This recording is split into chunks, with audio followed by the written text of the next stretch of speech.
We want to know who knew what and when over at the Justice Department about the Biden pardon.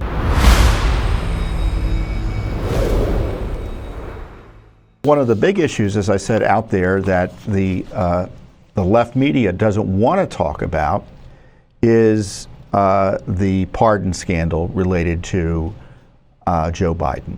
Now, as you remember, he pardoned lots of people, including his family members, including Dr. Fauci, including General Milley, including the January 6 hoaxers on the January 6 committee, like the Schiffs of the world, et cetera. And I'll talk more about Schiff later. And some of those pardons are, in my view, null and void because they're pardons about nothing. They don't reference any crimes. They just talk about a time frame and then the individuals getting the pardons being given pardons for anything they may have done in the last 10 years or so. Well, that's not appropriate, and it's not a legitimate pardon. It provides no guidance for anyone trying to enforce the rule of law. It provides no guidance for judges. And if I were President Trump, I would direct the Justice Department or whoever he has investigating these scandals to proceed as if the pardons are null and void, and let the defendants, if the defendants in the end of any investigation happen to be beneficiaries of such a pardon, let them raise it in the court. But it can't stop Trump from enforcing the rule of law. And there have been more stories. The New York Times put a story out this week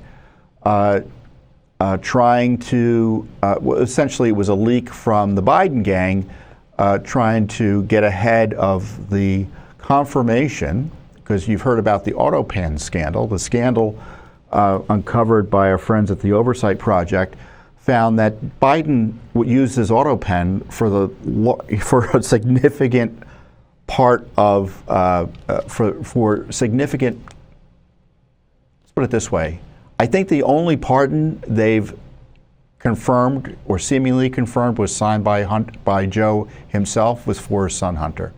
Everything else was Autopenned. Now there are other executive actions he took that were Autopenned as well. And an Autopen isn't necessarily illegal in terms of its use, but it would be inappropriate and arguably in violation of the law for an individual to use the Autopen, affixing Joe Biden's signature without sufficient authorization or permission. And that's what was confirmed in terms of the pardons in large measure by this New York Times piece. Let's go to that PDF. It's a big, long story. I guess the PDF I have is 14 pages, so it's a long story. Now, Biden interviewed the New York Times, and he says, "Oh, I did all the pardons." Of course, Biden isn't a credible witness, because the story itself confirmed that at best he was willing to say, not under oath, that he told his people that he was agreeable to the pardons that were being talked about. But there's no record of his authorizing the pardon. He didn't sign off. He didn't send an email. All it is secondhand information from his top staff. Joe authorizes the pardon. And that ain't good enough as far as I'm concerned. He says, "I made every decision," but there's no sufficient record he made the decision. The Times has reviewed several dozen emails, of course, which haven't been made public yet, which discuss each of the major grants of clemency that were recorded by an Autopen near the end of Mr. Biden's term. Those that were, and they haven't seen everything, of course, because it was a modified limited hangout by the Biden gang, but those that were reviewed by the Times show that the Biden White House had a process to establish that Biden had orally made decisions in meetings before the staff secretary, Stephanie Feldman, who managed use of the Autopen, would have clemency records put through the signing device. They really didn't have a process. It was, hey, I talked to the boss. He said we can pardon someone. So I don't know why they think that's a process. That's not a process. And one of the significant areas or one of the significant group of pardons, Biden had a late-night meeting, and this is how it's described. Emails show that Mr. Biden added the preemptive pardons for his family at a January 19th meeting. They also suggest that he changed some of his thinking. The summary of the first meeting said Mr. Biden had decided to grant a pardon to Don Singleton, a former Democratic governor of Alabama who was convicted in 2006 of federal corruption charges. The summary of the second said the president decided to rescind his approval, and then he changed his mind after he was lobbied for James Clyburn, who was a friend of his from South Carolina. Biden kept his aides until nearly 10 p.m. to talk through such decisions, according to people familiar with the matter. And by the way, simultaneously with these stories coming out, the Biden gang is taking the Fifth Amendment up on the Hill that's investigating issues like this, specifically the use of the Autopen. The emails show that an aide to Mr. Siskel sent a draft summary of Mr. Biden's decisions at that meeting to an assistant to Mr. Zients, who was the chief of staff. You don't know who the chief of staff was to Biden. If you want to know what's so corrupt about this city, you know who the chief of staff is to Trump, don't you? Susie Wiles. Everyone knows it. Did you know who the chief of staff to Biden was? I barely knew his name, Jeff Zients, Z-I-E-N-T-S. Did you know it? My guess is many of you never heard his name before. One of the most important people in the federal government, the media protected him from having to answer any questions, practically speaking, about the crazed Biden administration. The assistant forwarded to Mr. Reed and Mr. Zients, who was another official, asking for their approval, and then sent a final version to Ms. Feldman, copying many meeting participants and aides at 10:28. 3 minutes later, Zients hit reply all and wrote, "I approve the use of the Autopen for the execution of all the following pardons." So that's how people like Fauci, Milley, etc. were pardoned by his chief of staff. He approved it. Not he, the big guy. He, the big guy's chief of staff. So it's really quite incredible. And it further suggests the pardons are null and void. I mean, the challenge for those of us concerned about this process is that my general understanding is the courts have said that you don't need to have even a pardon signed in order for it to be valid. And other parts of the story reference that he pardoned entire groups of people subject to particular sentencing laws that he wanted them to be waived. He wanted to commute their sentences or otherwise protect them from having to serve crime. And it was a big list of names. And he didn't sign off on the names. Even after he authorized the so-called list of names, it was the lists were expanded and changed without Biden's knowledge. So, it seems to me that all of those issues should be subject to litigation. If I was the Justice Department. Now, kind of the worst pardons was for Hunter.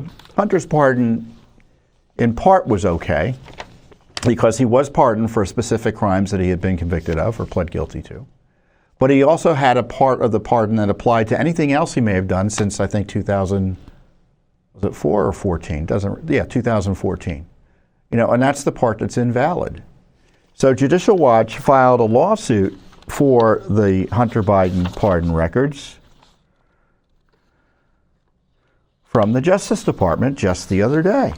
Judicial Watch sues Justice Department for Hunter Biden pardon records. Filed a Freedom of Information Act lawsuit just, I guess it was about a week ago, for records and communications of the offices of Attorney General, Deputy General, Attorney General, and or Associate Attorney General, or their designated representatives about the pardoning of Robert Hunter Biden by his father, President Joe Biden. And of course, who was running the Justice Department at the time was Merrick Garland. So we want to know who knew what and when over at the Justice Department about the Biden pardon.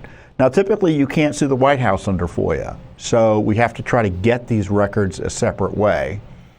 These records typically wouldn't be made available for some time as their presidential records, so there's a process in place that's going to prevent them being released publicly for some time unless the Trump administration starts releasing records pursuant to subpoenas from, or just on their own to educate the public about what went on here, which we would encourage them to do. So it's up to Judicial Watch to try to figure out what we can get under law about this major scandal. I mean, there haven't been pardons like this really ever in the United States history in terms of the scope and wide-scale nature of the abuse. And on top of it, you've got and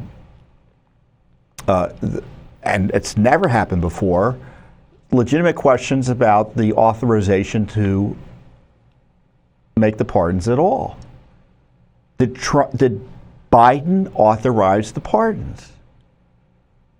The New York Times story further confirms there's no record of that happening. There's a record of his chief of staff authorizing the pardons, but not of Joe himself. So that's a big deal. And Judicial Watch, once again, is in the middle of this big deal. You know, and we're not stopping with just the pardons. We've got multiple federal lawsuits on Joe Biden's family corruption. I mean, we just had a lawsuit last week about the National Archives, records about Joe Biden's crime family activities when he was vice president, which of course bled through the Trump administration, because remember, Trump was impeached for blowing the whistle on Joe Biden's corruption as vice president with Ukraine. We have records, a lawsuit about the IRS investigation of Hunter Biden. And then, of course, we exposed how the CIA helped rig the 2020 election by helping those 51 intelligence advisors or officials, former, all of whom I think had national security clearances, try to mask the Hunter Biden laptop by calling it a likely Russia disinformation campaign. And the CIA rushed through approval of that in a way that was inappropriate and without much precedent. And Judicial Watch has the detail of that through our Freedom of Information Act lawsuits. So I appreciate that Congress is looking into things, and the great news is that your Judicial Watch is looking into things as well. And we're not, and of course we started this years ago. Congress is just starting it basically 2 months ago. I don't understand why they didn't investigate Joe Biden's mental capacities when he was the president. I was calling on them to do it, 25th Amendment and all of that. But they were afraid. They were afraid. Now he's out of office, they're not afraid. You know, and look, I support more information generally, but I got to call it as I see it. You can always count on Congress to be a day late and a dollar short on most investigations. And we're seeing that with the pardon investigations and the use of the Autopen issue. I mean, the Autopen issue is kind of like a stalking horse for his mental capacities, right, and capabilities. That issue should have been investigated while he was president in order to protect the darn country. And it wasn't. So I suspect more lawsuits are coming from Judicial Watch. And I have good reason to suspect it because I'm president of Judicial Watch and I kind of know what's in the hopper. Thanks for watching. Don't forget to hit that subscribe button and like our video down below.